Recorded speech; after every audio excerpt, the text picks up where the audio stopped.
the S&P 500 is just the largest 500 companies in the United States that trade on the stock market. So if you are a company and you are one of the biggest 500 companies on the stock market, well then you are gonna fall into the S&P 500. So this is literally just an index or a group of the biggest 500 companies on the stock market. A couple ETFs that will give you exposure to the S&P 500 are VOO and SPY. Small disclaimer, I do own shares of VOO. Now what you need to understand about this is when you go out and you buy shares of VOO or SPY on the stock market, this is now an ETF. So when you buy either one of these, you're getting exposure to the 500 largest companies on the stock market. Now you don't have to go out and individually buy each company. These ETFs are out buying these 500 largest companies and they're managing that investment for you. So all you have to do is invest your money into here or here, and now you have exposure to the 500 largest companies on the stock market. Now, before I go any further, I gotta make sure this is clear. Investing money has risks. You are never guaranteed to make money when you invest. You might even lose money, so always do your own due diligence and never blindly listen to a random guy on YouTube. Everything that I'm talking about today are just examples. I'm not telling you what to invest in, and I'm not telling you where you need to invest. I'm giving you examples of how these ETFs work and a couple ETF examples that way you understand where to look. But I want you to do your own research because there are a ton of ETFs out there, so you gotta find what's right for you. So the thing that differentiates these two ETFs is one, who manages the ETFs, and then what this ETF actually invests in and how much. So this is a Vanguard ETF and this is a Spider ETF.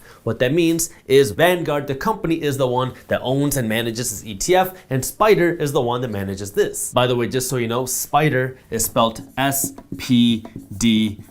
Now, when we talk about what companies an ETF is invested in, you want to look a little bit deeper than just the companies, because what's going to happen is both of these ETFs are both going to be invested in the biggest 500 companies in the stock market, but one might be invested more in Microsoft than Apple, the other might be more invested in Tesla, and so they both give you exposure to the top 500 companies, and this is where you can do a little bit of research and see how much each ETF is invested into what. One of the easiest ways to do that is just to go to finance.yahoo.com, and then you can just enter in these two ticker symbols, and then you'll see, if you scroll down, you'll see some of the top companies that each of these ETFs are invested in, or you can go onto the Vanguard website or the Spider website, and they'll show you which companies these ETFs are invested in and how much. That way you can get an idea of which companies you're getting exposure to. Another thing that you can pay attention to when we're comparing different ETFs is the expense ratio. The expense ratio, if you go to finance.yahoo.com, you'll see it there. You'll also see it on both of these websites.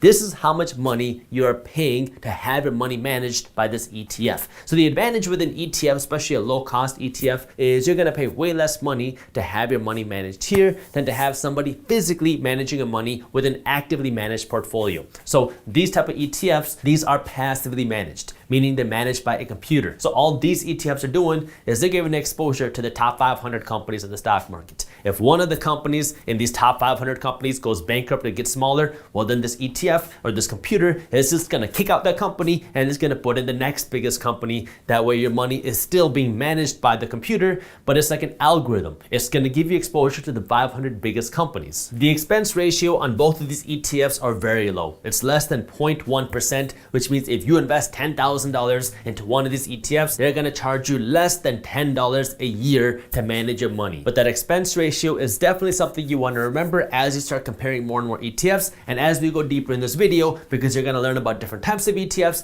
And so if you're trying to compare different types of ETFs and see what's better for you, the expense ratio is something you should be paying attention to. If you enjoyed this clip and you want to continue your financial education journey, I have another video that I think you'll love. All you got to do is click that button right over there. And for those of you who want to stay up to date on the top finance and business news, you can join Market Briefs, my free financial newsletter, by clicking that button below. Thank you for watching, and I'll see you in the next one.